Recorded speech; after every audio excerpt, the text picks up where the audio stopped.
Hola, muy buenas tardes, bienvenidos. Les damos la más cordial bienvenida a la sesión académica de hoy, miércoles 6 de julio, siendo las 17 horas en punto. Como ya bien estaba programado, vamos a iniciar con la presentación del trabajo de ingreso del doctor Gerardo del Carmen Palacios Saucedo, a quien de antemano le damos la bienvenida a la Academia Nacional de Medicina. Nos hará favor de presentar su trabajo de colonización perinatal por Streptococcus agalacti y análisis genómico de factores de virulencia y resistencia a antibióticos. Y después la doctora Diana Vilar Comte, distinguida académica, nos hará favor de hacer el comentario a dicho trabajo. E inmediatamente después le voy a dar la palabra al doctor Juan Manuel Calleja Castillo para que nos presente a los académicos que componen su mesa de trabajo en esta ocasión sobre la enfermedad vascular cerebral de México. Entonces, después de que termine el comentario, Juan, te pido que empieces en forma inicial para no volver nuevamente a tomar la palabra y les deseo muy buenas tardes y aquí nos seguimos viendo durante toda esta tarde. Adelante, doctor Palacios Saucedo.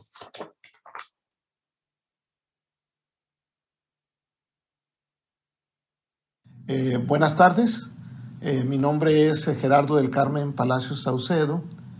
Quiero en primer lugar expresar mi gratitud por la oportunidad de presentar en esta sesión mi trabajo de ingreso a la Academia Nacional de Medicina en el área de infectología del Departamento de Medicina. Con el permiso de la mesa directiva de nuestra academia, les presento el trabajo. El título del trabajo es Colonización perinatal por Streptococcus agalacti y análisis genómico de factores de virulencia y resistencia a antibióticos. El estreptococo del grupo B o Streptococcus agalacti es un coco gram positivo beta hemolítico que coloniza el tracto gastrointestinal y geniturinario del 50% de los adultos sanos y de alrededor del 40% de las mujeres embarazadas. Causa infecciones en la mujer durante el embarazo y el puerperio, y la mujer colonizada puede transmitir el estreptococo a su recién nacido, y este puede desarrollar enfermedades graves como meningitis, neumonía y sepsis neonatal. Incluso en países desarrollados es considerado la causa número 1 de sepsis neonatal temprana. El principal factor de riesgo para esto es precisamente la colonización de la madre durante el parto. El estreptococo del grupo B expresa varios factores de virulencia. Uno de los más importantes es el polisacárido capsular, que le permite evadir las respuestas del huésped, las defensas del huésped, particularmente la opsonofagocitosis. Por sus características particulares, este polisacárido permite definir los 10 serotipos en los cuales es clasificado este estreptococo del grupo B. Expresa otros factores de virulencia tales como la proteína fijadora de la vinina, proteínas fijadoras de fibrinógeno, la aglutinina hipervirulenta y otros factores más que tienen que ver con la adherencia, colonización e invasión celular. Se ha descrito, varios autores han detectado un incremento en la resistencia antimicrobiana de Streptococcus del grupo B a macrólidos, lincosamidas y tetraciclinas, y todos conocemos la importancia del incremento de la multiresistencia alrededor del mundo, a grado tal que es considerado un problema de salud pública global. El objetivo del estudio fue evaluar la prevalencia de colonización por estreptococo del grupo B en mujeres embarazadas en una población del noreste de México y determinar la presencia de genes de virulencia y genes de resistencia a antibiótico en los estreptococos aislados de estas mujeres. Se trató de un estudio transversal, analítico y longitudinal posterior que fue autorizado por el Comité Nacional de Investigación Científica del IMSS. Se obtuvo el consentimiento informado de todas las participantes. Fue financiado por la convocatoria de protocolos prioritarios de salud del IMSS, y un servidor recibió la beca de excelencia en investigación de la Fundación IMSS. Se incluyeron mujeres embarazadas entre los 35 y 37 semanas de gestación de abril 2017 a diciembre 2018 en la UMA Hospital de Ginecobstetricia número 23 en Monterrey del IMSS. Recabamos diversos datos demográficos, clínicos y ginecobstétricos, y las mujeres que resultaron colonizadas y sus recién nacidos fueron seguidos durante 3 meses para evaluar si desarrollaban o no enfermedad atribuible a coco de grupo B. Se tomó a cada mujer 3 hisopados rectovaginales y a los recién nacidos hisopados periumbilicales, rectales y nasofaringios que fueron inoculados en estos caldos, los cuales fueron subcultivados en agar sangre, y las colonias sugestivas morfológicamente de ser estreptococo del grupo B con o sin hemólisis fueron evaluadas por tinción de Gram, catalasa, hidrólisis de purato, la prueba de CAM, y se incubó además la muestra en un medio cromogénico específico para estreptococo del grupo B. El género y especie fue confirmado por aglutinación de látex, y este mismo método se utilizó para definir el serotipo de cada aislado. Para evaluar los patrones de resistencia a antibióticos se utilizó el sistema Vitek-2 y en algunos casos se realizó prueba de difusión en disco. Se prepararon borradores de los genomas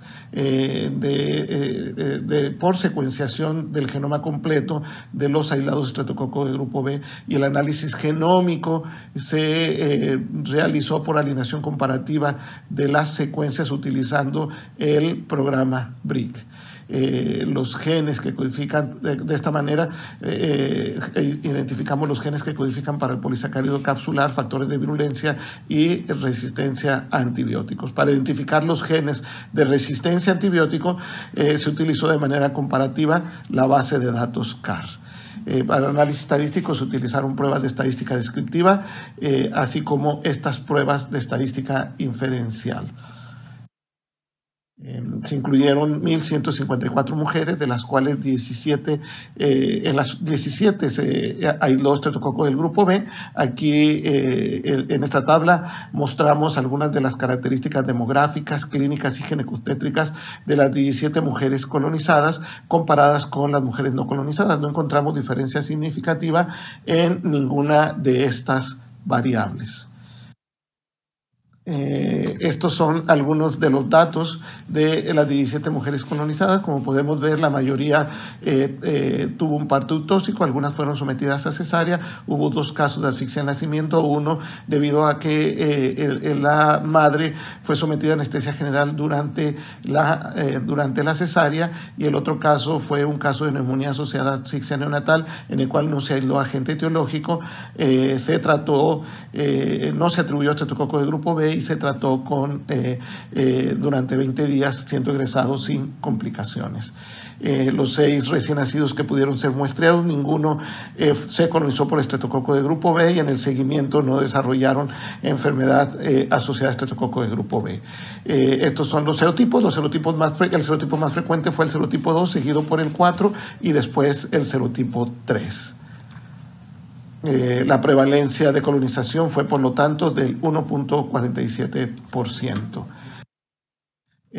Todos los aislados fueron sensibles a levofloxacina, moxifloxacina, linezolid, vancomicina y tigecyclina. 11 aislados fueron resistentes a tetraciclina. 7 aislados tuvieron una sensibilidad intermedia a clindamicina, y 4 de nuestros aislados tuvieron una susceptibilidad reducida a penicilinas. Solamente uno de nuestros aislados fue sensible a todos los antibióticos probados. Aquí está resumido por categorías. 7 de nuestros aislados mostraron resistencia en 2 de las categorías antimicrobianas, es decir, tuvimos 11 aislados resistentes a tetraciclinas, 4 aislados resistentes a penicilina, con susceptibilidad reducida a penicilinas, 7 aislados con susceptibilidad reducida a clindamicina y 1 con susceptibilidad reducida a eritromicina.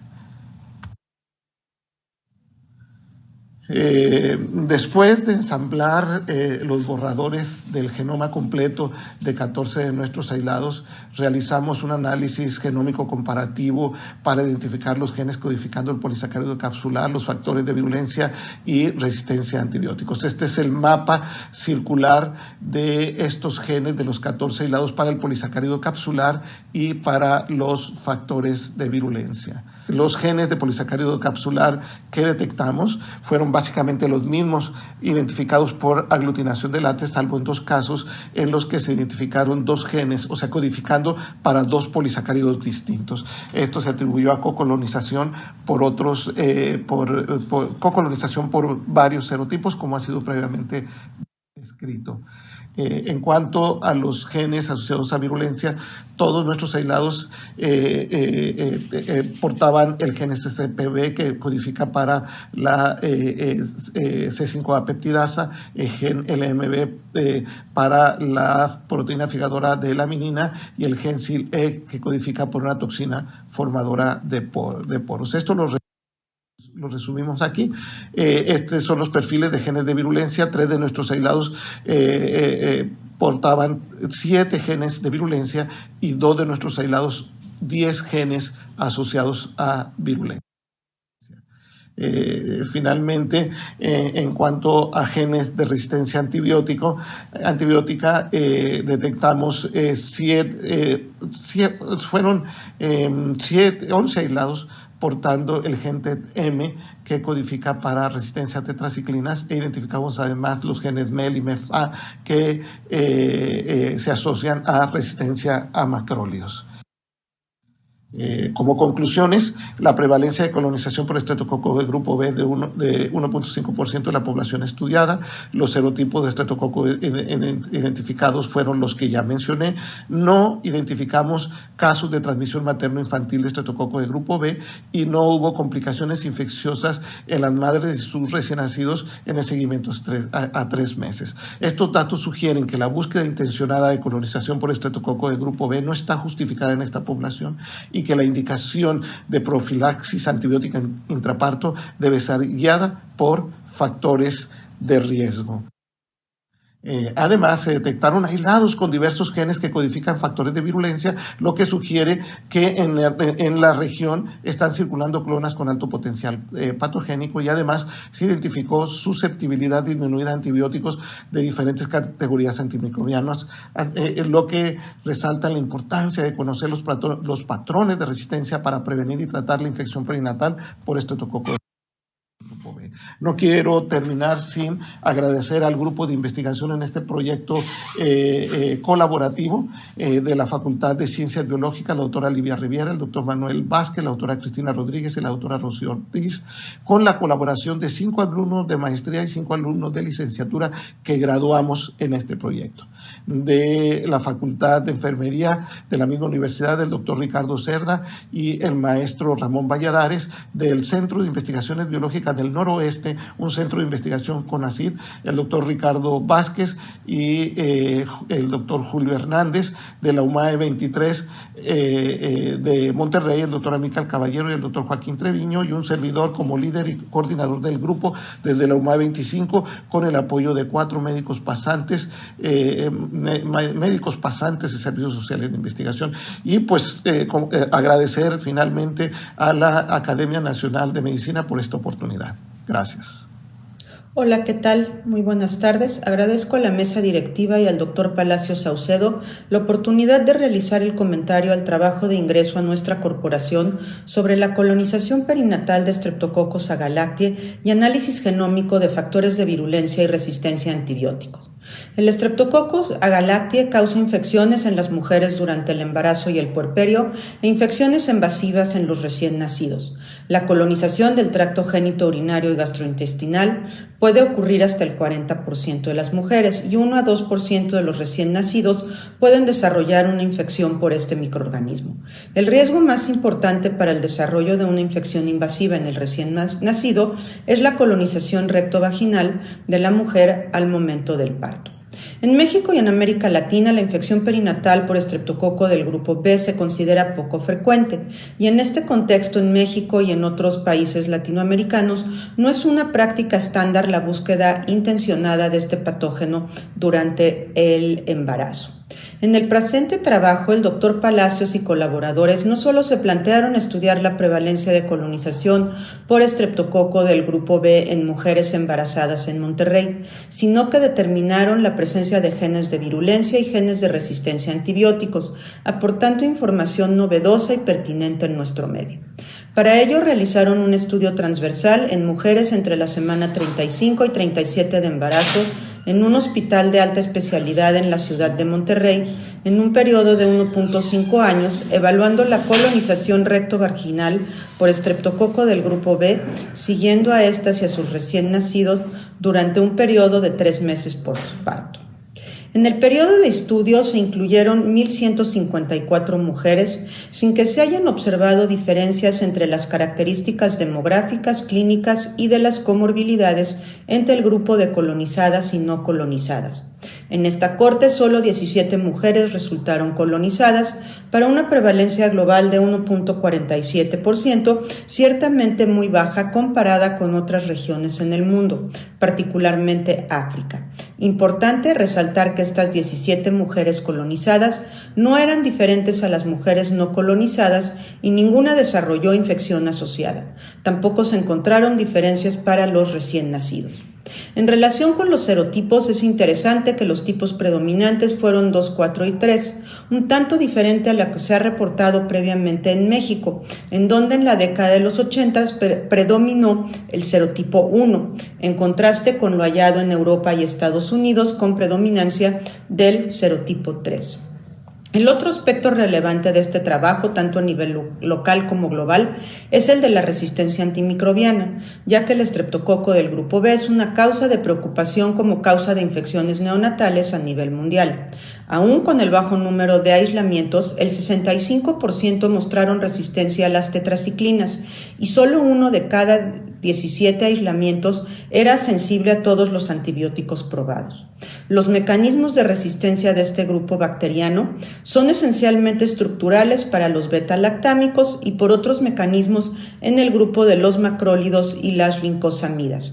En este tenor, es importante mencionar que aún con el bajo número de muestras probadas, esta información es relevante para las recomendaciones de profilaxis y tratamiento de estas infecciones, en donde los beta-lactámicos suelen ser la primera línea.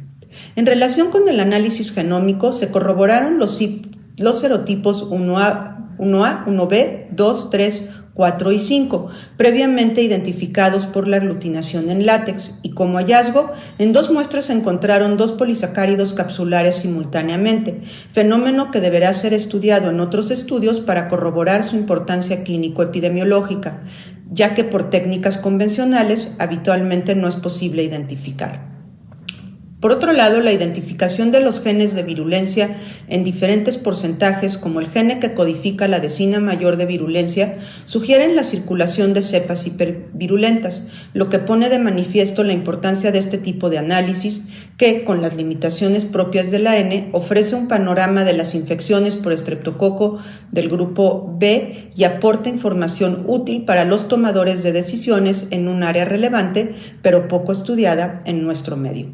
Finalmente, comentar que este estudio detallado y cuidado en su conducción y análisis sugiere que por la baja prevalencia de colonización por estreptococo del grupo B, la búsqueda intencionada y el uso de profilaxis antimicrobiana dirigida no está justificada en toda la población, pero sí es necesaria en mujeres con factores de riesgo, lo que sin duda en un medio con recursos limitados es una recomendación juiciosa y acertada.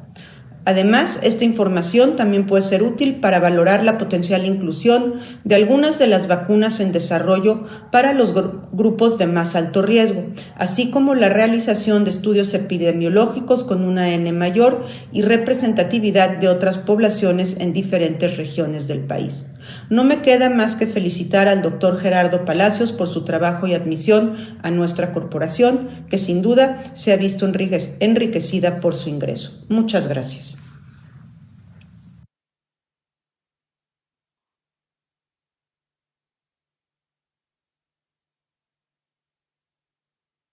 Buenas tardes, soy el doctor Juan Manuel Calleja, neurólogo vascular, y tengo el placer de presentar a un grupo de profesores, compañeros y amigos para este simposio de la enfermedad vascular cerebral en México.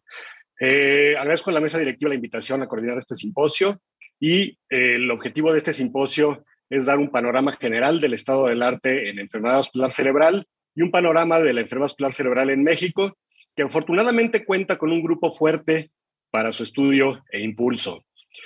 Para cumplir este objetivo contamos con invitados que yo diría son invitados espectaculares, todos miembros de la Academia Nacional de Medicina y todos verdaderos académicos en el sentido amplio de la palabra, médicos clínicos, investigadores y formadores de escuelas y de especialistas en neurología y en enfermedad vascular cerebral.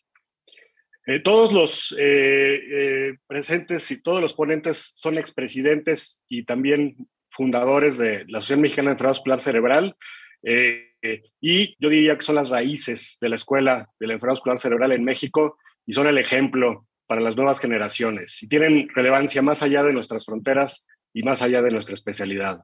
Para mí es un placer y un honor presentarlos el día de hoy y les agradezco mucho su asistencia. Y para la primera plática, el doctor Fernando Barinagarrementería Aldaz nos hablará de la Escuela de Neurología Vascular en México.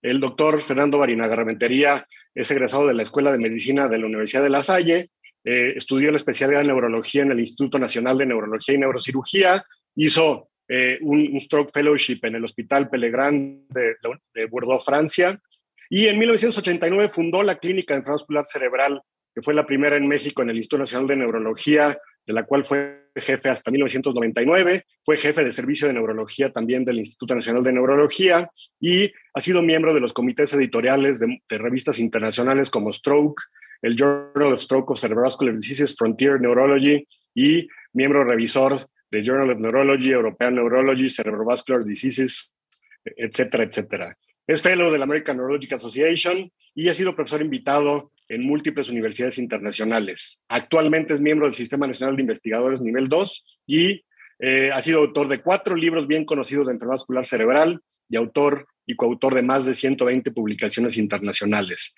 Yo creo que es para todos nosotros el fundador de la Escuela de Enfermedad Vascular Cerebral en México y quién mejor que él para darnos un panorama del desarrollo de esta escuela.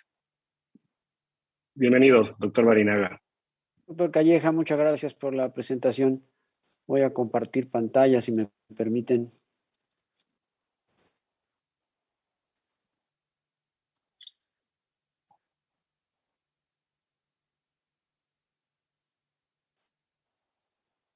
Ahí se ve. Bien, quiero empezar por la definición de escuela de acuerdo a la Real Academia Española. Y voy a referirme a 2 acepciones: el conjunto de profesores y alumnos de una misma enseñanza, que es quizá lo que es hoy la Escuela Mexicana de Neurología, y el conjunto de discípulos y seguidores de una persona o de su doctrina. Los pioneros o las primeras aportaciones de la enfermedad vascular cerebral en México datan de los años 70. Y fueron nuestros extrañados doctor Ladislao Olivares, nuestro querido Bruno Estañol y el doctor Luis Sáenz Arroyo, los pioneros en esto. Este fue el trabajo del doctor Ladislao Olivares sobre factores de riesgo, que fue publicado en 1973. Un trabajo que ha sido considerado clásico de arritmias y hemorragia subaracnoidea por Bruno Estañol también en los años 70, en el 75 particularmente. Y fue uno de los primeros en publicar trombosis venosa cerebral. Vean cómo el número de publicaciones de trombosis venosa era muy aislado y Bruno y su grupo fueron de los primeros. De igual manera, Sáenz Arroyo publicó estudios histopatológicos de trombosis venosa cerebral. Esos fueron los pioneros en los 70. ¿Cómo estamos 40 años después? ¿Qué ha producido el país en cuanto a la enfermedad vascular cerebral? Voy a hablar de algunas líneas de trabajo que diversos investigadores nacionales han generado y han hecho aportaciones a la literatura mundial. Trombosis venosa cerebral, elegí 14 de las publicaciones más importantes que hasta el año 2020 tenían 783 referencias. Y esta es una lista de algunas en donde destaca el trabajo de Cantú y Barinaga sobre trombosis venosa cerebral asociada al embarazo y al puerperio. Tiene más de 400 citas y una larga lista además de otros factores y otras relaciones de trombosis venosa cerebral. Los registros y estudios epidemiológicos suman 13, 15 con las 2 recientes publicaciones de Carlos Cantú, en donde destaca el trabajo epidemiológico de puerta a puerta realizado en Durango en el año del 2001, el registro del Instituto Nacional de Neurología que publicó el doctor Arauz hace un par de años, las aportaciones de 2 registros, el grupo Premier y el estudio de Renamevas, con más de 36 hospitales de todo el país y que aportaron información importante sobre la epidemiología de la enfermedad vascular cerebral. Este es el trabajo del doctor Cantú y colaboradores en el estado de Durango, donde se demostró la prevalencia de enfermedad vascular cerebral en 7.7 por 1000. Otra de las aportaciones de la escuela mexicana tiene que ver con la hemorragia cerebral, la cual ha generado 1,443 citas, en donde destacan trabajos de hemorragia cerebral recurrente, análisis de angiomas cavernosos, frecuencia de hemorragia cerebral en el país, de hemorragia subaracnoidea. Y esta escala, que es conocida popularmente como la escala de Guadalajara, es la escala propuesta por Luis Sandoval de Guadalajara precisamente en cuanto al pronóstico de la hemorragia intracerebral. El infarto cerebral en jóvenes ha sido una de las aportaciones importantes que ha generado más de 1,500 citas. Y aquí hablaría dos grupos particulares, el de el infarto cerebral asociado a cisticercosis, las disecciones arteriales, analizadas por el grupo del doctor Arauz. Se describieron las complicaciones cerebrovasculares de la cisticercosis en varios artículos. Ahora, ¿dónde publica el grupo mexicano de enfermedad vascular cerebral? Vean que publica en Stroke, en Journal of Stroke and Cerebrovascular Disease, en la Revista Española de Neurología y en Cerebrovascular Disease. Más del 40 o 70% de las publicaciones están en estas 4 revistas indexadas.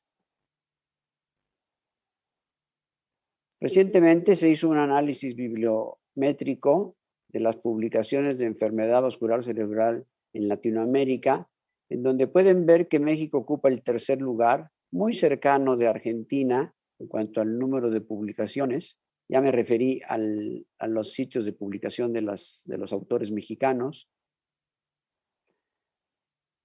¿Y cuáles son las instituciones que más publican en América Latina en enfermedad vascular cerebral? El Instituto Nacional de Neurología ocupa la posición 3, el Instituto Nacional de la Nutrición ocupa la posición 8. Y en cuanto a autores o líderes de grupos individuales, vean que está el doctor Antonio Arauz en primer lugar y en 7º lugar el doctor José Luis Ruiz Sandoval. Y lo que quiero hacer, llamar la atención, es que vean cómo los grupos se repiten, los nombres se repiten y se van agregando nuevos nombres que son alumnos de estos primeros. ¿Cómo se alcanzó esto? Quise empezar con las aportaciones de nuestros maestros, de Bruno, de Ladislao, y después hablar sobre la producción. ¿Qué ha pasado en 30 años para que se publique? Yo diría mucho. Me parece que la enfermedad vascular cerebral en 1985 era prácticamente desconocida en México. Los pacientes, por increíble que parezca, con infarto cerebral no eran atendidos por los neurólogos, sino por los internistas o los neurocirujanos. Y en un lapso de 30 años ha habido un gran interés por las nuevas generaciones. ¿Cómo se alcanzó esto? Ya lo decía el doctor Callejas, en 1985 tuve el honor de fundar la primera clínica de enfermedad vascular cerebral, no de México, de Latinoamérica. Era una pequeña clínica, un escritorio, una máquina de escribir, un cheslón para revisar a los enfermos, en un cuartito del Instituto Nacional de Neurología. Pocos años después se fueron sumando a este proyecto Carlos Cantú en 1990, Toño Arauz en 1994, José Luis Ruiz Sandoval en el 96, y así fueron llegando año con año nuevas generaciones, en su momento de residentes, después de colegas y hoy muchos de ellos de profesores. Y vean cómo se fueron duplicando y triplicando y cuatruplicando los números de interesados y de especialistas. José Antonio Fernández, Luis Espinosa, Fernando Góngora, que estará en este simposio, Luis Murillo, Erwin Chiquete, Juan Manuel Calleja.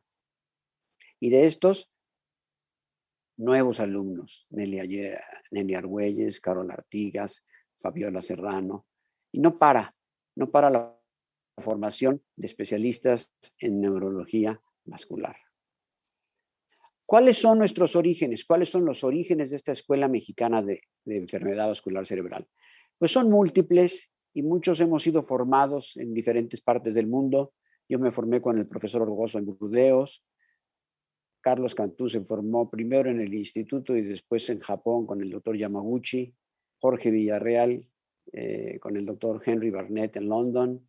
Fernando Góngora en París con Pierre Amarenco. Venegas en Calgary con Demchuk en Canadá. Juan Nader con Bugulaski en Suiza. Y vean que todos fuimos teniendo alumnos y nuestros alumnos fueron teniendo alumnos y así consecutivamente hasta generar lo que hoy conocemos como la Escuela Mexicana de Enfermedad Vascular Cerebral.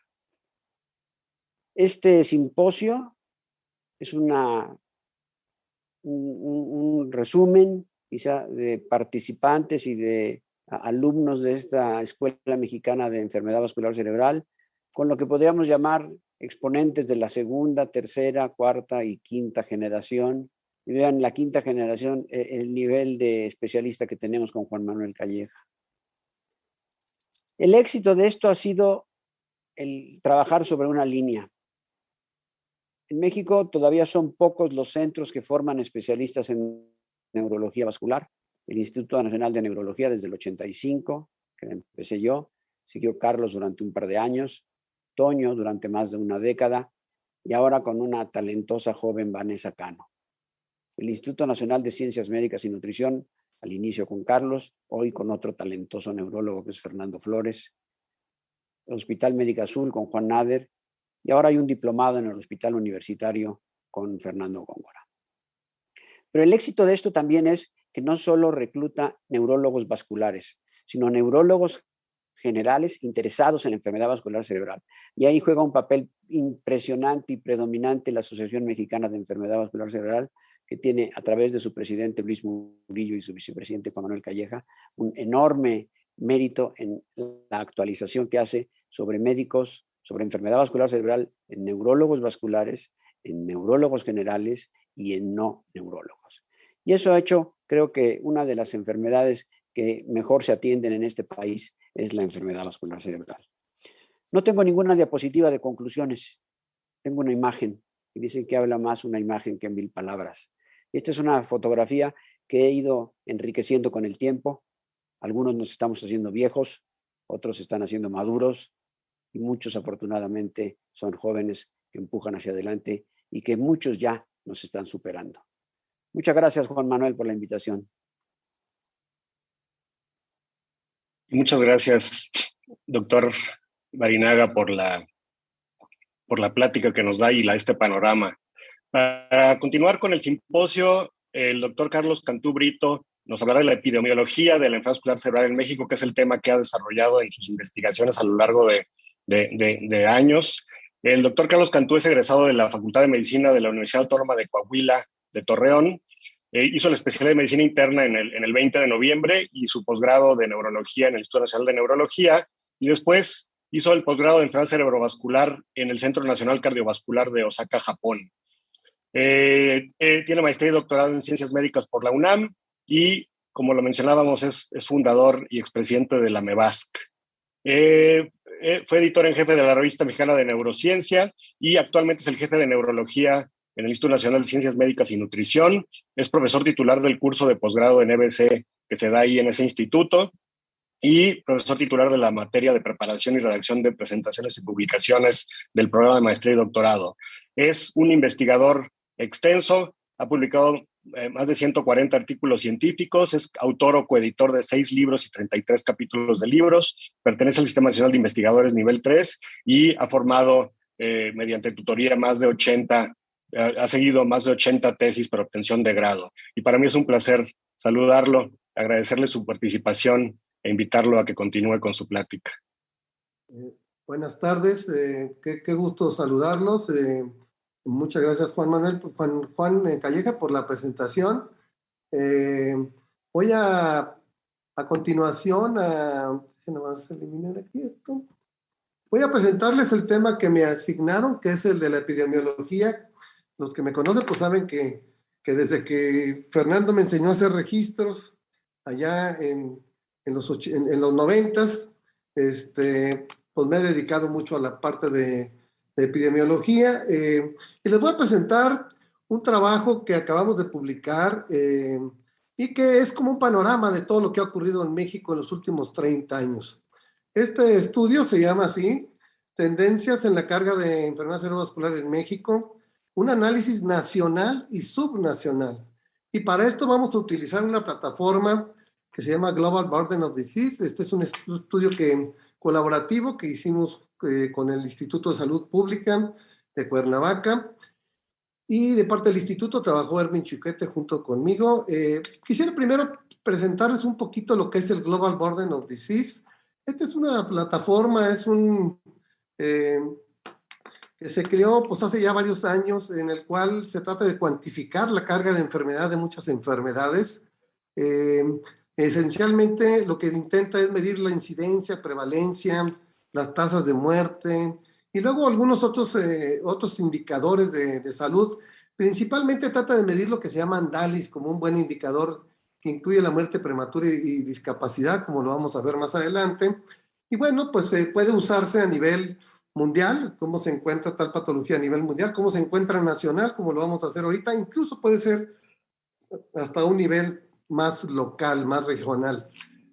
Obviamente, México participa activamente en esto, hay que inscribirse a la plataforma y formar parte de ella. Y bueno, les quiero mencionar un ejemplo de cómo funciona esto rápidamente.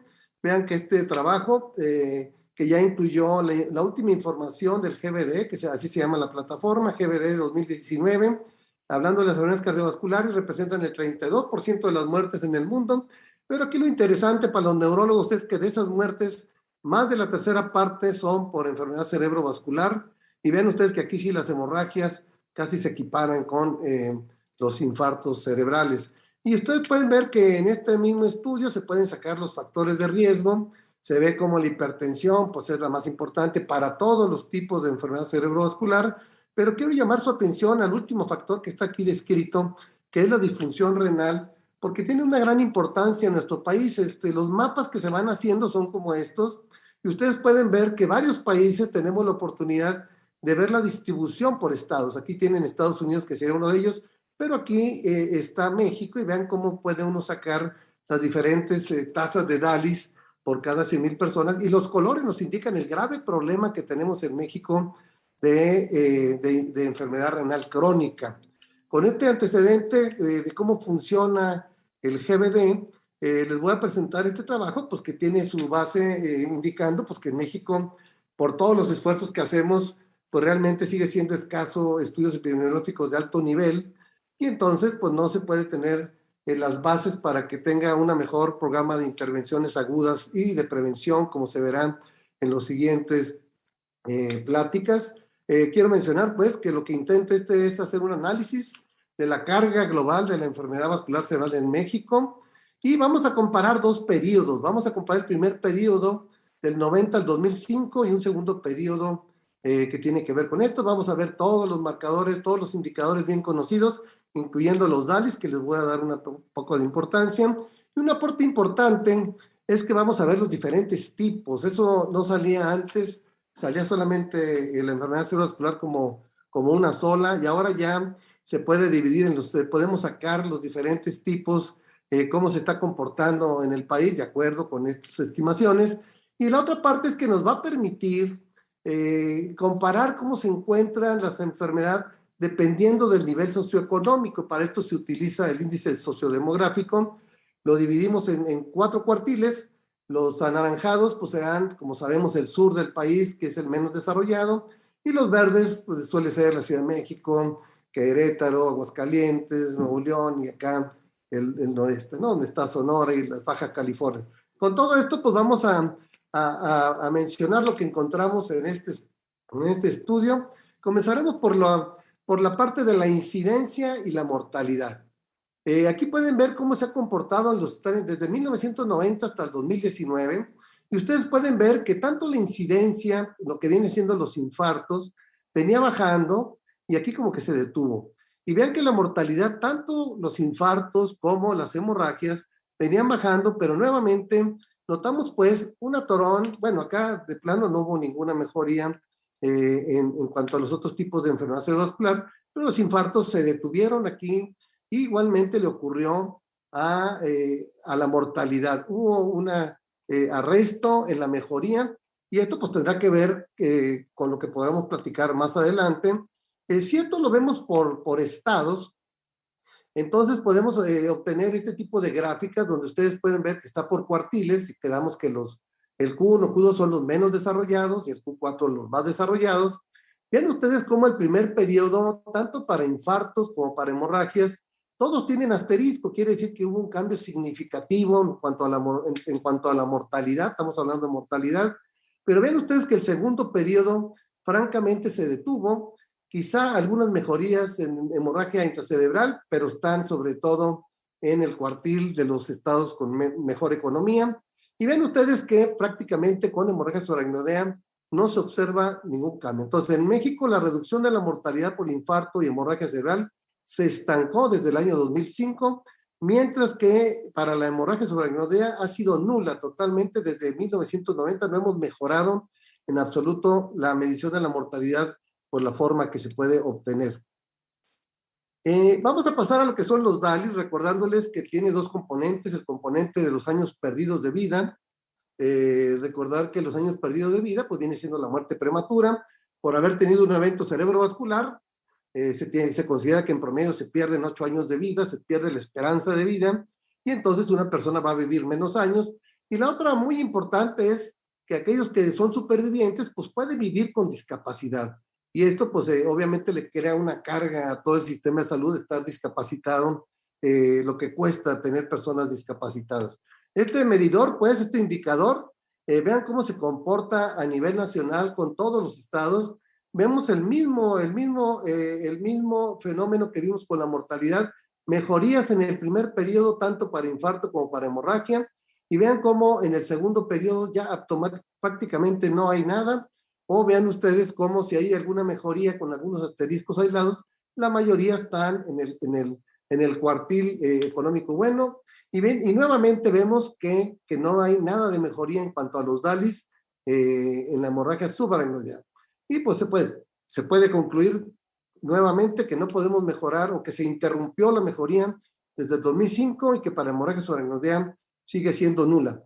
Hay que recordar que los DALIs pues tiene dos componentes: un componente de mortalidad prematura y un componente de discapacidad. Se puede estudiar eso en este tipo de plataformas, y vean lo que ocurre. Resulta que realmente la reducción que hay de DALIs es porque hay una reducción en la muerte prematura. Esa siguió bajando. Por lo tanto, todo lo que tenga que ver con DALIs, cualquier mejoría de DALIs, está dado por la muerte prematura, pero no por la discapacidad. Ustedes pueden ver que la discapacidad realmente no ha mejorado absolutamente nada. Por lo tanto, seguimos teniendo este problema de que tenemos muy pésimos servicios obviamente, tanto de rehabilitación como no intervenciones agudas que permitan rescatar más gentes cuando está el evento cerebrovascular. Y esto aplica para el evento cerebrovascular agudo, aplica para todos los tipos de enfermedad cerebrovascular. Si lo vemos en gráficas, pues podemos ver que la discapacidad mejoró en el primer periodo, y vean ustedes que automáticamente no hay nada de mejoría en ninguno. Para todos los tipos de enfermedad cerebrovascular tenemos una asignatura pendiente de mejorar la discapacidad. Podremos poner en hipótesis por qué esto no ha podido ocurrir. Y finalmente podemos ver que cuando hacemos el análisis con los cuartiles sociodemográficos, pues bueno, los estados menos desarrollados son los que tienen las peores métricas. No lo voy a poder demostrar en detalle, pero la conclusión es muy clara y evidente. Y finalmente hicimos un análisis del año 2019, o sea, el más reciente que tenemos, y lo vamos a dividir en personas menores de 50 años, vamos a llamarle jóvenes a estos, y los mayores de 50 o más. Vean ustedes, cuando comparamos primero la prevalencia y la mortalidad, si son menores de 50, ustedes pueden ver que los infartos tienen mucha prevalencia y poca mortalidad. Esto quiere decir que se mueren pocos y sobreviven muchos, por eso hay prevalencia. Si una enfermedad es muy prevalente, quiere decir que hay muchos supervivientes.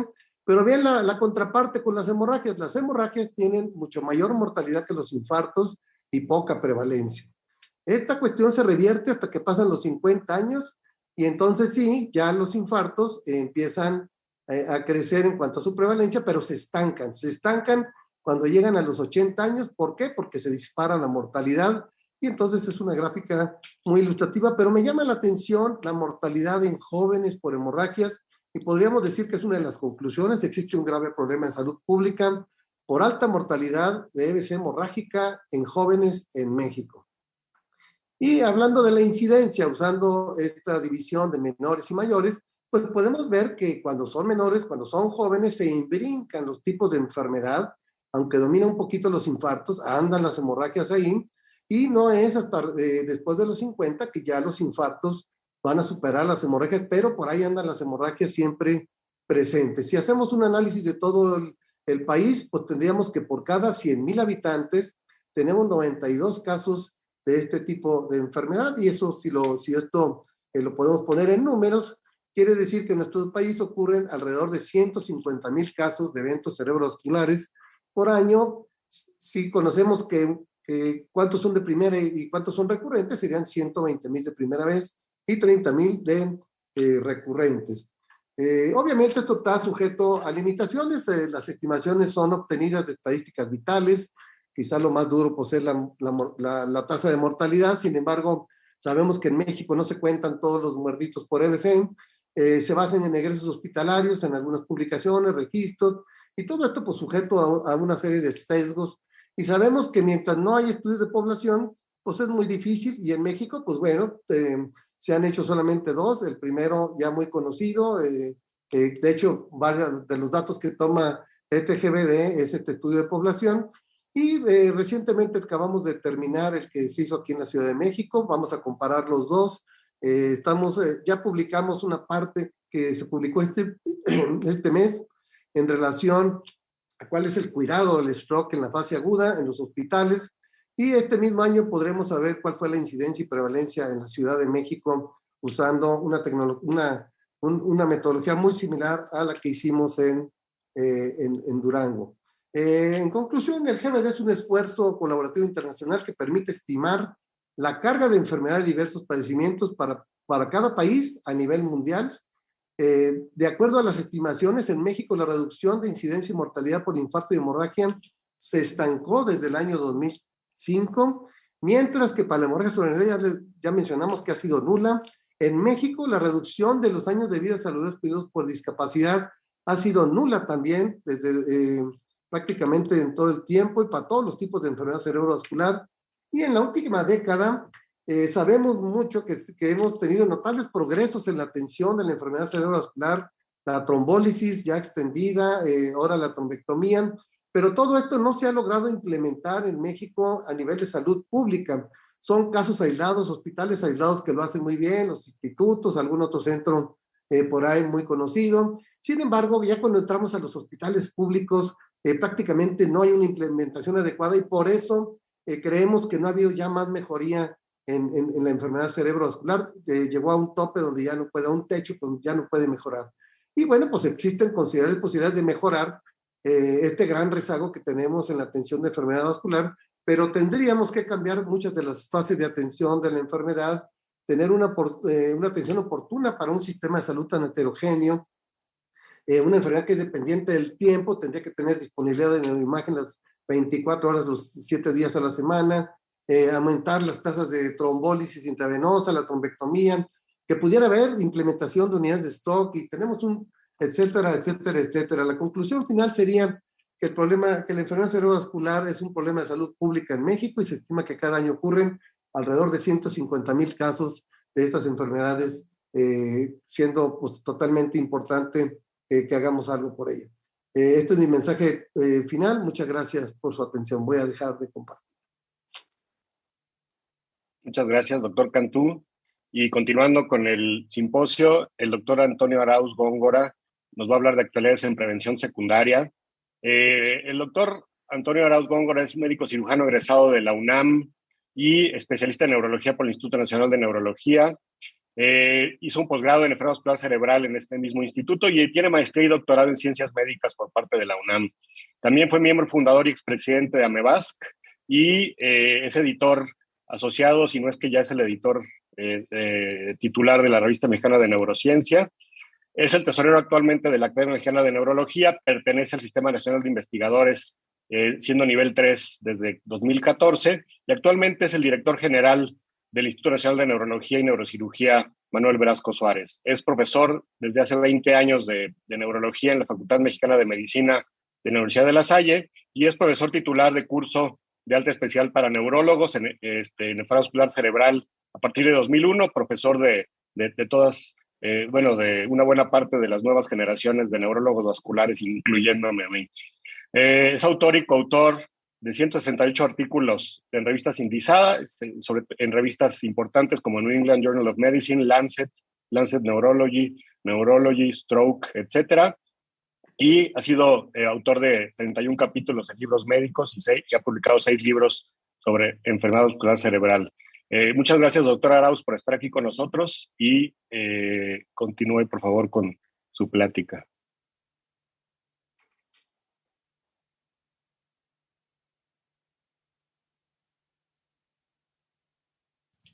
Muy buenas tardes a todas y a todos.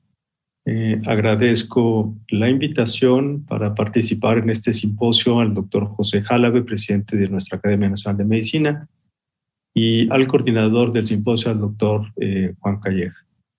El tema que trataré de tocar en los siguientes minutos se refiere a la prevención secundaria de la enfermedad vascular cerebral. Desde luego que en 15 minutos es poco tiempo, así que trataré de dar un panorama general sobre los aspectos que considero relevantes en la prevención. Entonces tocaremos cuál es la importancia que tiene la prevención secundaria después de un infarto cerebral, cuáles son las estrategias para reducir la carga de los eventos vasculares cerebrales, las estrategias de prevención secundaria que se utilizan, como identificar la causa del infarto cerebral, identificar y modificar los factores de riesgo, el tratamiento de prevención secundaria de acuerdo al mecanismo de producción y las perspectivas a futuro sobre nuevas opciones terapéuticas. Esta es la importancia de la prevención secundaria. Como ustedes seguramente saben, alrededor de 13.8 millones de personas tienen un infarto cerebral por año a nivel mundial. La enfermedad vascular cerebral, que es más frecuente en la parte isquémica, deja una discapacidad en la mayoría de los individuos, o por lo menos en la mitad de ellos. Y el otro punto importante, además de esta discapacidad, es la recurrencia que puede tener, y esta recurrencia puede verse a los 30 días, al año y a los 5 años. Y aquí es donde empleamos justamente la prevención secundaria. Identificamos una serie de factores que tenemos que tratar de modificar o de tratar para que el individuo no tenga un nuevo evento vascular cerebral. Si el individuo ya quedó con cierta discapacidad, con un nuevo evento vascular cerebral, seguramente esta se incrementará o su discapacidad será mayor. ¿Cuáles son las estrategias que se han utilizado para reducir la carga de los eventos vasculares cerebrales? Uno es la estrategia aguda, que no es el tema que yo tocaré, pero aquí se emplea un tratamiento efectivo en los pacientes que están en la fase aguda para minimizar el impacto en la morbimortalidad. Esta es una estrategia muy efectiva que disminuye la morbimortalidad cuando se identifica y se trata de forma temprana. La segunda es la prevención. Y de la prevención hablamos de prevención primaria, cuando identifico sujetos que tienen factores de riesgo para cualquier evento vascular cerebral, pero que no lo han tenido. Y la prevención secundaria, que es prevenir la recurrencia de alguien que ya lo tuvo. Un punto importante en prevención es que los pacientes que tienen riesgo de infarto cerebral o hemorragia intracerebral o de recurrencia de la misma, también tienen riesgo de tener eventos cardiovasculares. Es el mismo sistema arterial que irriga el corazón y que irriga las extremidades, así que estos pacientes, además de nuevos eventos cerebrovasculares, pueden tener eventos cardiovasculares o inclusive vasculares periféricos. Esta es una muy buena gráfica de lo que sucede, porque nosotros vemos un infarto cerebral o una hemorragia intracerebral, y lo que hacemos es tratar de modificar y dar tratamiento, modificar algunos factores de riesgo y dar algunos tratamientos. Pero tenemos que considerar cuáles son todos los factores de riesgo. Y además, en los últimos años se habla cada vez con mayor frecuencia de algunas lesiones cerebrales, isquémicas o hemorrágicas que pueden ser asintomáticas y que nos están traduciendo un daño en el cerebro. Y aquí hablamos de infartos silentes, hablamos de microhemorragias, Hablamos de angiopatía cerebral amiloide, enfermedad de Alzheimer, que esta también es la demencia es una causa frecuentemente vista en pacientes que tienen un evento vascular cerebral. Y también sabemos que existen factores protectores, como el hacer actividad física regular, el alto nivel de educación, sobre todo para la cognición, y también tenemos identificados cuáles son los principales factores de riesgo que llevan a la enfermedad. Estos son los aspectos quizá más relevantes de la enfermedad vascular cerebral. Uno, la enfermedad vascular cerebral es prevenible hasta en el 90% de los casos y en la gran mayoría de los casos se atribuye principalmente a 10 factores de riesgo que además son modificables. Aquí se incluye la hipertensión arterial, que está presente en 1/3 de los casos de eventos vasculares cerebrales en los países desarrollados y en 2/3 de los casos en países que están en vías de desarrollo. La hipertensión arterial es el principal factor de riesgo que lleva a eventos cerebrovasculares. ¿Cuáles son las intervenciones que podemos hacer? Son múltiples, incluyen a la educación, modificación de estilo de vida, modificar factores sociales y ambientales. Y estas son las estrategias que se han tratado de implementar. La primera es reducir la prevalencia y factores de riesgo en individuos con alto riesgo. Y aquí nos toca una parte importante a los médicos, a los hospitales, a los centros de salud, en donde lo que tenemos que hacer es tratar de identificar a individuos que tienen un riesgo elevado de tener eventos cerebrovasculares, que tienen grandes factores de riesgo. Y la otra es una estrategia poblacional en donde hay que educar a la población. Son estrategias gubernamentales para reducir los factores de riesgo en la población en general. Algunos países han logrado reducir, por ejemplo, controlar la hipertensión arterial, disminuir el consumo de sal, y esta estrategia ha tenido un impacto en la incidencia de eventos cerebrovasculares. Un punto importante en la prevención secundaria, que es el tema al que me tengo que dirigir, es identificar la causa de un infarto cerebral. Una vez que no hice una prevención primaria adecuada y el paciente tiene un evento cerebrovascular isquémico, tengo que tratar de identificar cuál es la causa del infarto cerebral. Y esta subdivisión, de acuerdo al mecanismo que produce un infarto cerebral, se aplica desde 1993 con esta clasificación denominada clasificación de Toast. La clasificación de Toast subdivide a los infartos cerebrales en 5 grandes grupos: en aterosclerosis de grandes vasos, en pacientes que tienen grandes factores de riesgo, y explica el 25% de los casos. Pacientes que tienen fuentes embolígenas cardíacas y que se producen émbolos que llegan finalmente al cerebro y que explican el 20% de los casos. La enfermedad de pequeño vaso o enfermedad lacunar en 25% de los casos. 5% causas raras como disecciones, arteritis, etcétera. Y 25% de los pacientes tienen múltiples causas, o a pesar de que se estudian extensamente, no se logra determinar cuál es la causa del infarto cerebral. Y quiero mostrarles la casuística que tenemos en el Instituto Nacional de Neurología, en donde vean que la aterosclerosis de grandes vasos, de acuerdo a lo reportado con la literatura, explica el 25% de nuestros casos, enfermedad de pequeño vaso en 15%, cardioembolismo 24%, otras causas 17% y criptogénico en el 6%. Sin embargo, no siempre sucede así y depende de que yo establezca cuál es la causa del infarto cerebral para establecer la mejor estrategia de prevención secundaria para cada paciente. Es un tratamiento individualizado de acuerdo a los resultados que se obtienen de los diferentes estudios o del protocolo de estudio que se hace a estos pacientes. Hace algunos años empezamos un registro latinoamericano que es para ver cómo se tratan a los pacientes en diferentes áreas de Latinoamérica, que muchas de ellas tienen condiciones muy similares a las nuestras. Incluimos a 9 centros de México, 2 de Colombia, 2 de Perú, 1 de Argentina, 1 de Costa Rica, 1 de Paraguay y 1 de Ecuador. Y logramos en total reunir 5,336 casos.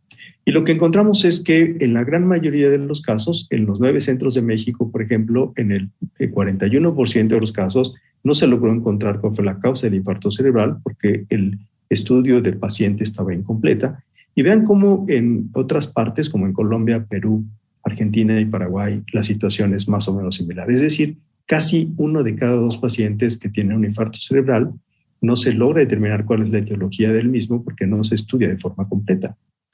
Tenemos diferentes algoritmos para el tratamiento de estos pacientes. Si yo tengo un paciente que tiene un infarto cerebral que sugiere que es cardioembólico, entonces tendría que hacer, por ejemplo, un electrocardiograma y tratar de identificar cuál es la causa para darle tratamiento. Si la causa no se logra definir, entonces se sugiere que se hagan otros estudios más, una extensión de estudios como un monitoreo, por ejemplo, de la frecuencia cardíaca de 24 horas, hacer algunas pruebas genéticas, hacer pruebas protrombóticas, hacer un ecocardiograma transesofágico. Es decir, hay diferentes algoritmos para el estudio de estos pacientes. Y es importante porque si yo tengo un paciente que tiene aterosclerosis de grandes vasos, el tratamiento de prevención secundaria seguramente va a ser antiagregantes plaquetarios. Si es cardioembólico, entonces el tratamiento tendrá que ser anticoagulantes preferentemente. En enfermedad de pequeño vaso y en pacientes que no se logra determinar la causa, se dan antiagregantes plaquetarios y de acuerdo a cada una de las diferentes causas, el tratamiento se puede ir estableciendo. Entonces, el primer mensaje es que en la prevención secundaria es muy importante identificar cuál es la causa del infarto cerebral. Lo siguiente es identificar cuáles son los factores de riesgo que tienen nuestros pacientes. Se pueden dividir primero en modificables y no modificables, y aquí vemos algunos de ellos. Por ejemplo, en los cambios en el estilo de vida, que son factores de riesgo modificables, la hipertensión arterial, que estas son las metas deseables para un paciente que tiene alto riesgo de infarto cerebral, los lípidos y la diabetes. La mayoría de ellos se consideran como factores de riesgo modificables. Y el problema es tal a nivel mundial, esta es una de las principales causas de muerte y la principal causa de discapacidad, que la Federación Mundial del Corazón se estableció hace algunos años tratar de disminuir el número de eventos cardio- y cerebrovasculares que ocurren en el mundo.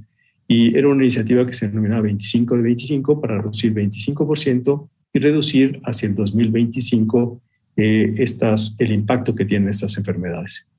De acuerdo a las proyecciones, con reducir el 10% de la ingesta de alcohol, aumentar la actividad física en 10% de la población global, disminuir en 30% la ingesta de sal, disminuir en 30% el uso de tabaco, disminuir o mejorar las cifras de la presión arterial en un 25%, y disminuir el número de pacientes que tienen alteraciones de la glucosa podría llevar a este objetivo. Y esto es lo que se propuso, se han tenido que cambiar porque esto no se va a alcanzar a futuro. Al 2025 se pretendía una reducción del 25% en la morbilidad, en la mortalidad por enfermedades cardiovasculares.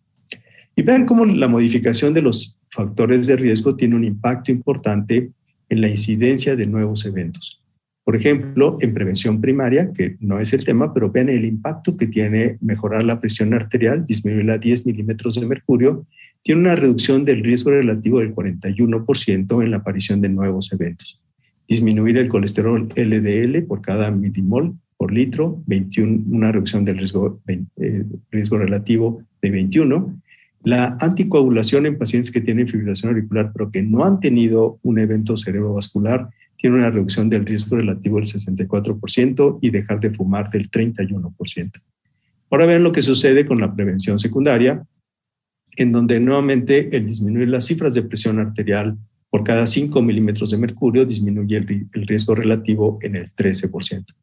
Y así sucesivamente con el colesterol, dar aspirina, dar clopidogrel, dar anticoagulación tiene una reducción del riesgo relativo del 66%. Es decir, tenemos medidas altamente efectivas para reducir el riesgo de nuevos eventos cerebrovasculares. Hay diferentes guías que no quisiera detenerme mucho con ellas. Hay una guía norteamericana del American Heart, existen las guías europeas también, en donde se mencionan y se hace una revisión de los diferentes factores de riesgo y cuál es el punto al que se quisiera llevar a cada paciente. Lo mismo sucede con dislipidemia, con el control glucémico Y aquí en general yo lo que les podría decir es que lo primero que debemos hacer es que si tenemos un paciente con un evento cerebrovascular, tenemos que tratar de determinar si es isquémico, y si es isquémico, subdividirlo en lacunar o no lacunar. Si no es lacunar, entonces tenemos que buscar causas cardioembólicas, aterosclerosis de grandes vasos, otras causas o criptogénico. Y en el criptogénico específicamente, ahora hablamos del infarto que tiene una apariencia embólica, pero que no le logramos documentar una causa específica. Y de acuerdo a ello, entonces voy decidiendo aterosclerosis de grandes vasos, enfermedad de pequeño vaso y criptogénico, antiplaquetarios, si reconozco una causa cardioembólica, anticoagulación, y en algunos otros es específico, por ejemplo, en el 5% que tienen causas poco usuales, pues aquí definiré de acuerdo a si es un estado protrombótico, si tiene una enfermedad reumatológica que requiera anticoagulación o no. En cuanto a la fibrilación auricular, solo quisiera decirles que cuando yo documento que el paciente tiene fibrilación auricular, como ya vieron, el uso de anticoagulantes orales tiene una reducción del riesgo relativo del 60%, y aquí los anticoagulantes directos son la primera opción. Desde luego habría que considerar el riesgo de sangrado en estos pacientes, y hay diferentes anticoagulantes directos, como ustedes ven aquí. En general se considera que todos son comparables entre sí, no quisiera entrar mucho en este tema.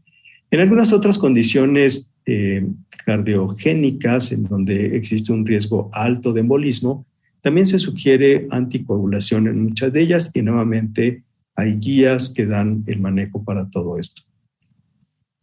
En las últimas fechas, ahora lo que se ha hecho también es combinar antiagregantes plaquetarios, y estos antiagregantes plaquetarios sobre todo se dan en la fase aguda, en infartos tempranos que tienen una NIH de menos de 3 o menos de 5, y se combina aspirina más clopidogrel o aspirina más ticagrelol de acuerdo a diferentes estudios. No se recomienda dar una combinación de antiagregantes más allá de un mes. En algunas guías la recomiendan hasta 3 meses. Y en los pacientes a largo plazo se recomienda, cuando se decide dar un antiagregante, dar aspirina o clopidogrel. Y aquí les pongo algunas otras de las opciones terapéuticas que se pueden tener. Esta es la colocación de un stent en la carótida en un paciente que tiene una aterosclerosis de grandes vasos, en este caso es la carótida, y que tiene una disminución significativa del flujo. Los infartos criptogénicos son un punto importante también, en donde hacemos todo el estudio completo. Vean aquí lo que se sugiere: hacer un monitoreo de 24 horas, imagen vascular, ecocardiograma, neuroimagen. Si encuentro la causa, entonces tratar la causa específica, por ejemplo, si la causa es fibrilación auricular, anticoagulación. Pero si no encuentro la causa y el infarto tiene una apariencia clínica y de imagen sugestiva de un evento embólico, entonces aquí tengo que considerar todas estas causas que ustedes ven aquí. No parece tan sencillo, y tengo que extender entonces el estudio que tengo que hacer a los pacientes, y de acuerdo a cada uno de ellos decidiré si antiagregantes más aspirina, cierre del foramen oval en el caso de que existe un foramen oval, anticoagulación o llegar a la conclusión de cardiopatía atrial y dar probablemente tratamiento con anticoagulantes en un futuro. Y para terminar, quisiera mostrarles algunas de las cosas que vienen. Es muy probable, de acuerdo a diferentes estudios, que al estudio COMPASS específicamente, que se pueden utilizar combinación de dosis bajas de anticoagulantes directos más aspirina en un grupo de pacientes que tienen grandes factores de riesgo y que tienen un riesgo tromboembólico alto. Este es uno de los resultados del estudio COMPASS, en donde no solamente redujo el riesgo de nuevos eventos, sino que además redujo también el riesgo de tener nuevos infartos silentes por resonancia magnética. Y a futuro empiezan a aparecer información sobre otros fármacos que actúan de forma diferente a los que estamos acostumbrados, específicamente este anticuerpo monoclonal G1 humanizado, denominado osocimab, que es un factor neutralizante del factor 10 activado. Y hay algunos estudios en donde tiene un efecto comparable contra la enoxaparina y con el apixaban en pacientes que tienen riesgo de embolias, por ejemplo, en reemplazo de rodilla, que es lo que ha aparecido, pero que se empieza a estudiar también en infartos menores y en infartos que no tienen un origen cardioembólico, como podría esperarse. Entonces, en conclusión, Para la prevención secundaria es muy importante identificar y modificar los factores de riesgo vascular, identificar el subtipo de infarto cerebral y de acuerdo a ello identificar cuál es la mejor estrategia de prevención secundaria y desde luego recalcar que se requieren medidas importantes en esta enfermedad. Unas son las médicas, que nos corresponde a quienes estamos en diferentes hospitales para identificar pacientes con grandes factores de riesgo.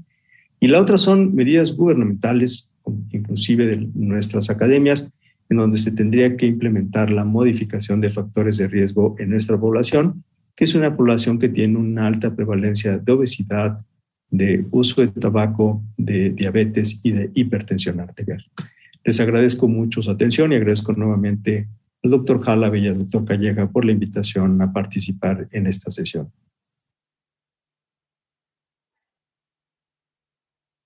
Muchas gracias, doctor Arauz, por su intervención. Y pasamos con el doctor Fernando Góngora Rivera para la plática de actualidades en reperfusión del infarto cerebral. El doctor Fernando Góngora es médico especialista en medicina interna y neurología, con un posgrado en neurología vascular y terapia endovascular neurológica. Hizo la especialidad en medicina interna en el Hospital Universitario de la Universidad Autónoma de Nuevo León y realizó la especialidad de neurología en el Instituto Nacional de Neurología y Neurocirugía, y su formación como neurólogo vascular y terapista endovascular la realizó en Francia. Tiene diplomas de posgrado en urgencias neurológicas por el Hospital Bichat Claude Bernard, imagen neurovascular por la Universidad René Descartes y neurología vascular por la Universidad París-Sur en la Facultad de Medicina de Bicêtre en Francia.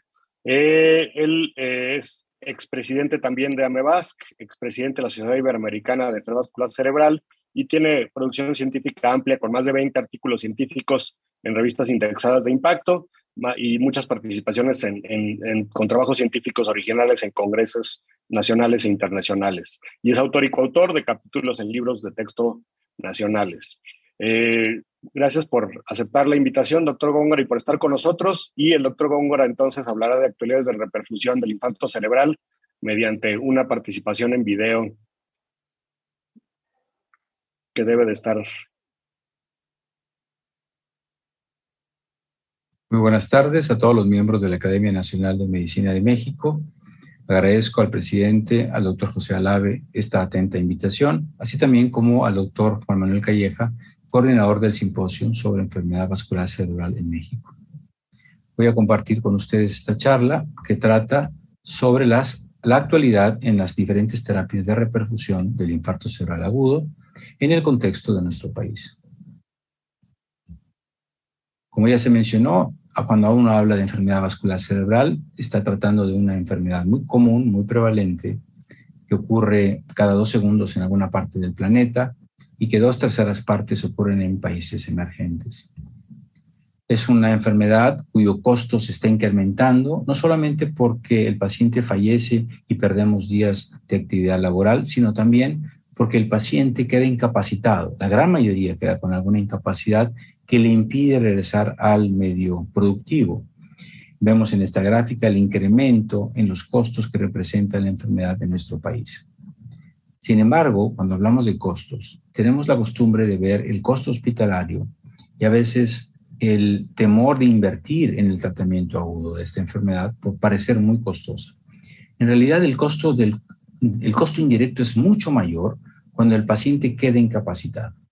Este costo, conocido como costo indirecto, es aquel que se genera cuando el paciente incapacitado no puede regresar a su vida laboral, o bien cuando alguien de la familia tiene que hacer un sacrificio adicional, como por ejemplo perder el trabajo para cuidar a su familiar también.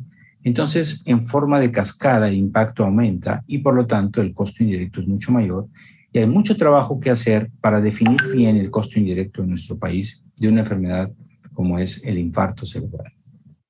Sin duda, una de las terapias más importantes que ha cambiado por completo el rostro de la enfermedad son las terapias de reperfusión. Por un lado, la trombólisis intravenosa, es decir, sistémica, y por el otro, el tratamiento intervencionista con trombectomía del coágulo. Desde hace cerca de 25 años, sabemos que el tratamiento estándar del manejo agudo del infarto cerebral es buscar que el paciente se beneficie a través de una recanalización ofrecida con un medicamento de aplicación intravenosa y que logre recanalizar la arteria. Bien claro es que tenemos una ventana de tratamiento, que entre más temprano se dé el tratamiento es mejor, y estos estudios demostraron que la ventana de 0 a 4 horas y media es muy segura para el tratamiento por un beneficio clínico funcional de los pacientes. Más recientemente, sabemos que con la nueva tecnología de imagen por resonancia, es decir, no solamente la tomografía simple, sino usando la resonancia magnética, podemos ampliar el grupo de pacientes que se pueden beneficiar de la trombólisis sistémica, primero ofreciéndolos al paciente que despierta con un evento vascular cerebral y también al paciente que tiene una ventana más extendida, pero que las imágenes de resonancia nos permiten elegir qué paciente se puede beneficiar.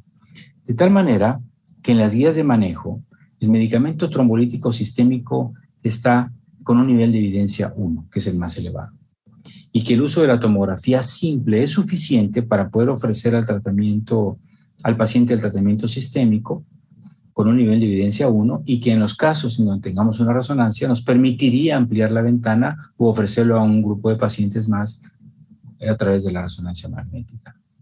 El tratamiento trombolítico, por lo tanto, si tiene un nivel de evidencia 1 en las primeras horas de evolución, debería ser un tratamiento universal en el país, cubierto en todos los hospitales de segundo nivel y tercer nivel, que deben de contar además con una tomografía para poder evaluar al paciente y ofrecer en forma inmediata un tratamiento eficaz.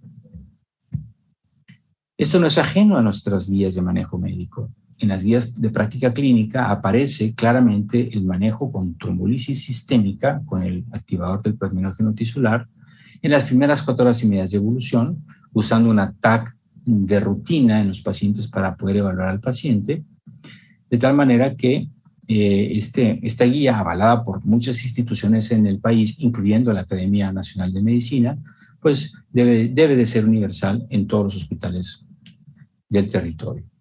¿Cuál sería una forma de verlo muy gráfica, este beneficio? Primero, que si ofrecemos a 100 sujetos la terapia de trombólisis sistémica entre las primeras 3 horas, vamos a beneficiar a 32. Y donde 32 pudieran en mayor medida regresar a una vida productiva y por lo tanto el costo se reduce, el costo indirecto. Por otro lado, si ofrecemos entre la ventana de 3 y 4 horas y media, vamos a beneficiar a 16 más de los 100 pacientes que llegaron originalmente, con un riesgo bajo de complicaciones. De otra manera, podemos poner esta imagen en donde con otra prueba estadística calculamos el número necesario a tratar para obtener un beneficio claro en la recuperación funcional. Y veamos cómo la trombólisis intravenosa tiene un número necesario a tratar muy bajo, en promedio de 8, de tal manera que 1 de cada 8 se beneficia y regresamos su función clínica. Si lo ponemos en el contexto con otras terapias, en donde probablemente dudamos menos en utilizar, como es la anticoagulación en una fibrilación auricular, o el uso de aspirina en el paciente con un evento aterotrombótico isquémico cerebral, vemos cómo el número necesario de tratar es mucho menor, siendo de 40 para la anticoagulación y de 80 para la antiagregación plaquetaria. Ahora, si nosotros reunimos la información de la trombolisis intravenosa en los mejores hospitales del país, vemos que hemos alcanzado cifras hasta de 7.6% de pacientes trombolizados en forma intravenosa.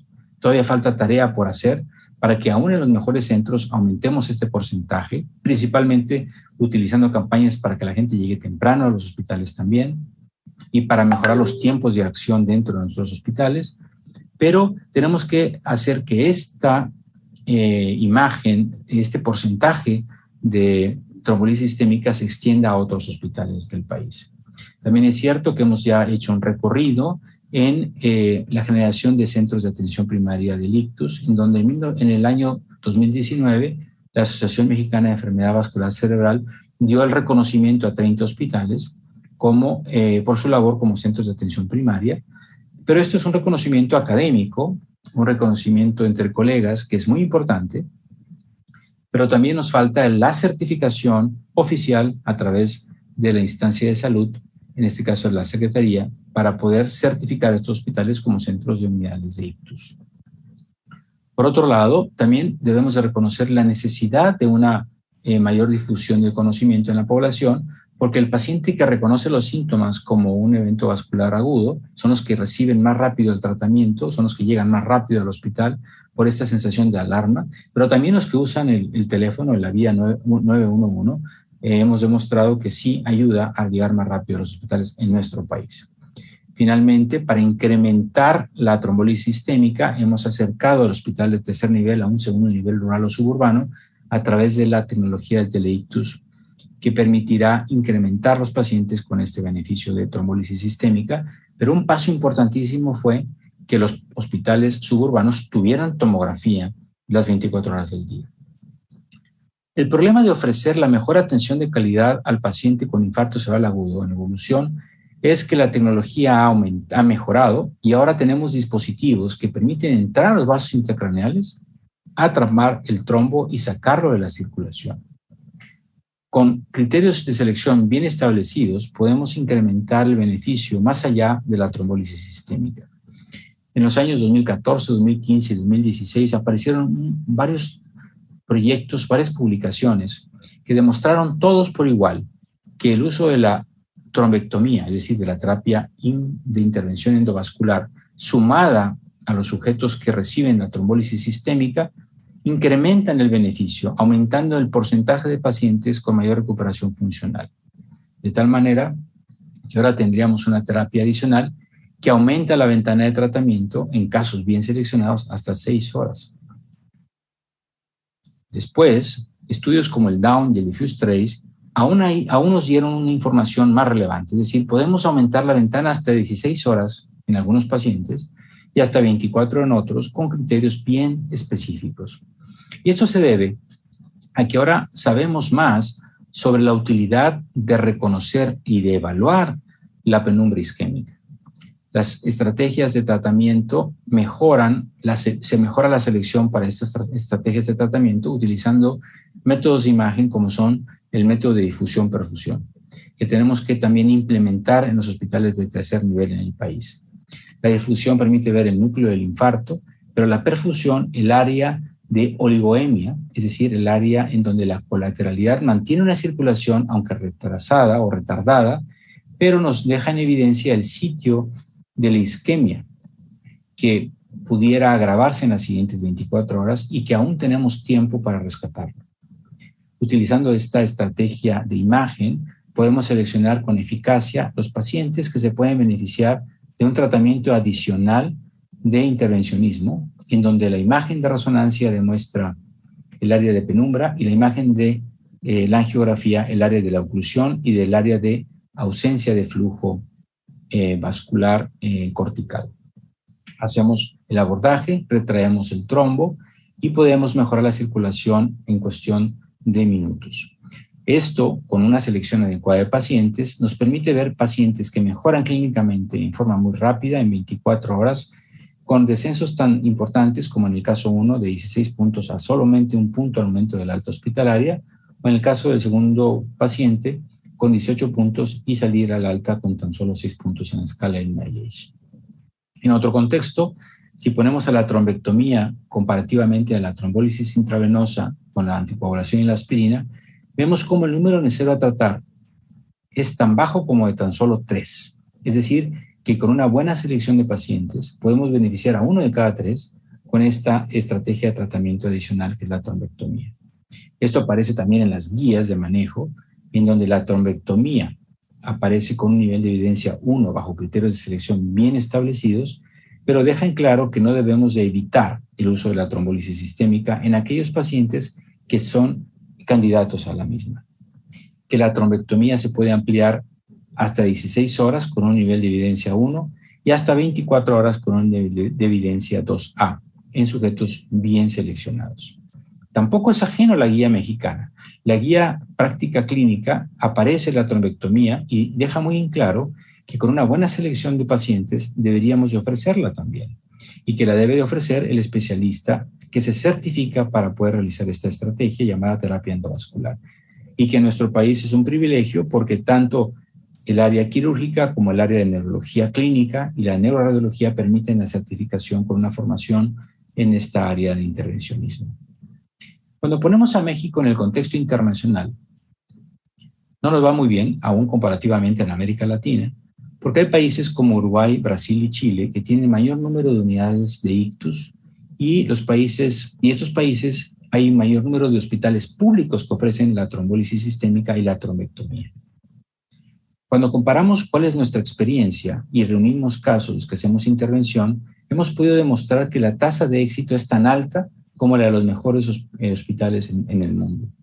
Pero lo que no tenemos es el recurso o el insumo para ofrecerlo en los hospitales públicos. Si comparamos qué pasa en América Latina, vemos que es algo muy similar. El 7.7% de los mejores hospitales en América Latina ofrecen la trombólisis sistémica y la endovascular solamente en el 1.2% de los casos. Brasil puso un gran ejemplo al hacer un proyecto de investigación con hospitales públicos ofreciendo trombectomía bajo un financiamiento de investigación. Demostró la eficacia de la trombectomía aún en este medio público, donde pudiera haber un poquito más de dificultades administrativas, con un número necesario a tratar de tan solo 6.6. Pero lo más importante es que un año después consigue el país que por decreto de gobierno, como ley de salud, se ofrezca la terapia endovascular o la trombectomía a los pacientes con infarto cerebral bajo los criterios, obviamente, de establecimiento clínico. ¿Y de qué hablo con ofrecer la terapia combinada o la terapia intravenosa después de la terapia endovascular? Hablo de que un paciente como el que aparece aquí, de 44 años, que llega en las pocas horas de evolución, con un puntaje elevado, donde vemos una secuencia de difusión con una área isquémica pequeña, pero una perfusión con un área muy grande, le podamos ofrecer un tratamiento de trombolisis y después de trombectomía con extracción del trombo, con una mejoría clínica muy importante, donde vemos el vaso recanalizado por completo, una recuperación completa del área de penumbra, donde el paciente se va de alta prácticamente con una recuperación completa, regresando a su vida laboral, y esto teniendo un impacto mucho menor en el costo a largo plazo. Es decir, el costo del tratamiento agudo de terapia intravenosa más trombectomía en pacientes como este que acabo de demostrar es menor que el costo que representaría en años perdidos por una incapacidad funcional. Todo esto aparece en el plan estratégico para el abordaje del infarto cerebral que fue escrito por muchos de los miembros de este panel y además por colegas a nivel nacional que ponemos a su disposición y que fue entregado a la Academia hace un par de años. Pero también hago hincapié en que estas terapias, tanto la trombólisis sistémica como la trombectomía, que han alcanzado un nivel de evidencia 1, deben de ser incorporados a la cobertura universal de salud de nuestro país. Y la Academia Nacional de Medicina juega un rol muy importante en este cambio. Muchas gracias. Muchísimas gracias, doctor Fernando Góngora. Y para finalizar, yo quiero hacer un par de comentarios al respecto de las políticas que se han hecho. Si yo hiciera un análisis de las fortalezas y debilidades de la atención del enfermo vascular cerebral en México, diría que una de las fortalezas es definitivamente la escuela que se ha formado y los especialistas y esos especialistas cómo van y hacen la lucha, digamos, en sus hospitales de cómo para que mejore la atención de la enfermedad vascular cerebral. Una de las debilidades es lo que se puede hacer en términos de cómo llegar a que lleguen estos tratamientos a la mayoría de la población. Me voy a permitir terminar este simposio con una pequeña presentación tremendamente breve, si puedo compartir pantalla, que no me permite. Un segundo. Acerca de algunas posibilidades que pueden ser importantes para el futuro del enfermedad vascular cerebral.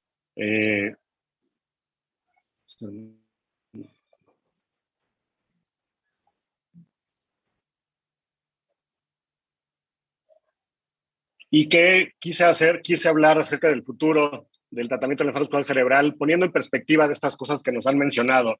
Y quiero hablar del futuro inmediato, que lo que yo pienso que en los siguientes, y con mucha libertad por mi parte, lo que yo pienso que en los siguientes 5 o 10 años podrá tener impacto en el enfermo vascular cerebral. una cosa importante que yo creo que se va a modificar el sistema prehospitalario. Actualmente en muchos centros a nivel de Estados Unidos y de Europa hay unidades móviles de stroke en el cual el paciente, en lugar de recibir la atención de una ambulancia normal, recibe una atención de estas ambulancias que tienen un tomógrafo portátil y se puede realizar la trombolisis intravenosa en la casa del paciente. Otro esquema es que en el traslado se den medicamentos de diferente tipo, neuroprotectores, etcétera, para que llegue el paciente ya con tratamiento. El diagnóstico, por supuesto, como en toda la medicina, está modificándose rápidamente. Ahora hay tomografías de alta resolución y tomógrafos portátiles que yo les mostraba en la ambulancia. Ahora hay este tipo de resonancias portátiles que son importantes. La inteligencia artificial, que como todos ustedes saben, es un tema en que cada vez más se presentan trabajos de investigación en los diferentes congresos de imagen y que nos permiten con menos contraste, con menos dificultad, ver imágenes mejores, no solo hacer diagnósticos que muchas veces son un poquito incorrectos, sino que hacer diagnósticos por parte de los radiólogos, pero con imágenes muy, muy, muy adecuadas. En términos de trombolisis intravenosa, la tenecteplasa parece ser el futuro de la trombolisis. En la Cleveland Clinic en enero hubo un TNK-Day en que se dejó de utilizar alteplasa y se empezó a utilizar tenecteplasa, pero también la combinación de antitrombóticos y trombolisis. Hay nuevos trombolíticos, la estafiloquinasa que viene de Rusia, que en un estudio preliminar demostró un beneficio respecto a la alteplasa, y este nuevo trombolítico, el TMS-007, que en un estudio fase 2A para encontrar dosis, demuestra gran efectividad en la recanalización, pero sobre todo que demuestra, por lo menos en este estudio, cero hemorragias sintomáticas, y parece ser un tratamiento más seguro. La trombectomía de la que hablaba Fernando Góngora se está revolucionando todo el tiempo con nuevos implementos. Uno de ellos es la trombectomía robótica. Los cirujanos conocen muy bien el Da Vinci y se está desarrollando sistemas de trombectomía robótica en que un terapista endovascular en un hospital puede estar controlando a un robot que está muy lejano en otro hospital y puede realizar una trombectomía sin necesidad de estar ahí físicamente. Nuevas tecnologías como catéteres guiados por magneto. Es un catéter magnético que a través de un magneto externo al paciente se puede dirigir a donde está el paciente. Muchos nuevos stents, muchos nuevos catéteres que nos queda claro que la tecnología sigue avanzando. Los anticuerpos monoclonales, en los cuales la neurología vascular se ha beneficiado a través de los inhibidores de la PCSK9, pero se están desarrollando anticuerpos monoclonales para disminuir la inflamación que acompaña al infarto cerebral, para disminuir la excitotoxicidad, y esto nos deja amplio el camino para toda una nueva familia de terapias para infarto cerebral agudo y crónico. En la prevención secundaria ya se publicó este estudio CHANCE-2, en el cual se hace una determinación genética de la pérdida de la función de citocromos hepáticos y que confieren resistencia, por ejemplo, a clopidogrel. Cuando llega el paciente al servicio de urgencia, se le hace la determinación genética inmediatamente en ese momento, y eso ayuda a determinar cuál es el mejor medicamento para el paciente en particular que tenemos enfrente, y seguramente este es el primero de muchos personalizaciones de farmacogenómica que podremos hacer con los pacientes. Y estamos en la etapa de mucha investigación de estimulación cerebral eléctrica o magnética para la recuperación, pero vienen otro tipo de estimulaciones magnéticas, ópticas, etcétera, que ojalá nos den la pauta para mejorar la recuperación de los pacientes con infarto cerebral. Entonces, como conclusión y para englobar las diferentes pláticas que nos han dado y que yo creo que cumplen ampliamente el objetivo que tenía el simposio, hemos hablado de la Escuela de Enfermedad Vascular Cerebral en México, hemos hablado de la epidemiología, hemos hablado de la prevención secundaria y del tratamiento agudo, y nos queda muy claro la tarea que tenemos los neurólogos vasculares y los médicos y las asociaciones médicas para llevar todos estos beneficios que ha habido en el tratamiento de la enfermedad vascular cerebral y los beneficios que se vayan desarrollando con tratamientos más efectivos, con tratamientos para más pacientes. La tecnología avanza, pero posiblemente aumente la brecha entre los países industrializados y los países subdesarrollados en términos del costo de la medicina. Tiene que haber mejor prevención, habrá mejor diagnóstico y habrá inclusive nuevos conceptos de enfermedad que estos estudios diagnósticos nos permitirían conocer. Y el reto, yo creo que para nuestros países es hacer que la tecnología sea asequible a todos los que lo necesitan. Yo creo que en México tenemos que volver al futuro, lo que para otros países es el presente, las unidades de stroke y los sistemas de atención organizada del ictus, para nosotros todavía está en el futuro y tenemos que ir a ese futuro y ofrecerle a los pacientes la actualidad del tratamiento de la enfermedad vascular cerebral. Les agradezco mucho y estamos pendientes de cualquier duda. Gracias, doctor Calleja, extraordinario simposio. Estamos sobre el tiempo, pero tenemos 5, 10 minutos. Hay por ahí, creo que hay 2 palabras, Juan, si quieres. Creo que está Miguel Cruz y no sé quién más está por ahí. Sí, Miguel Cruz. Doctor Carrillo Esper. Sí, en forma breve. Sí, y gracias, Juan. Nosotros lo escuchamos. Juan. Adelante, Miguel. Gracias. Bueno, en primer lugar, qué forma tan elegante y tan contundente de presentar el trabajo realizado en México a nivel internacional. Mi felicitación. Expertos de la Agencia Espacial Europea, para que el volcán no se enfade y no les pille en plena operación. A ver, no sé quién está por ahí con la Luna y manejarlo desde la Tierra.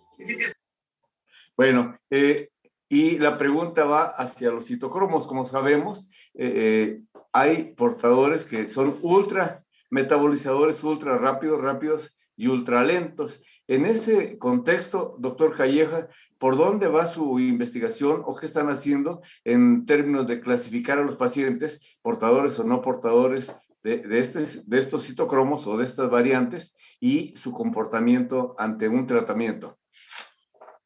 Yo les mencionaba el estudio CHANCE que se realizó en China. En China tienen una alta prevalencia, por ejemplo, de resistencia al clopidogrel por inactivación de citocromos hepáticos, y es un estudio que dio la pauta para 2 cosas. Primero, para dar una medicina con una decisión in situ, basado en una característica genética del paciente, pero además de esa tecnología que hace que en 2 horas se pueda tener la caracterización del paciente. Entonces yo creo que eso es el inicio de una serie de cambios. Ahorita no, la farmacogenómica, por lo menos en enfermedad vascular cerebral, está empezando. No hacemos decisiones basadas en cosas particulares del paciente, pero yo creo que estamos evolucionando de estos estudios sombrilla, en que se toman todos los pacientes con todas las características, a una decisión cada vez más personalizada, que yo creo que viene todavía un poquito en el futuro, pero ya estamos viendo cómo empieza.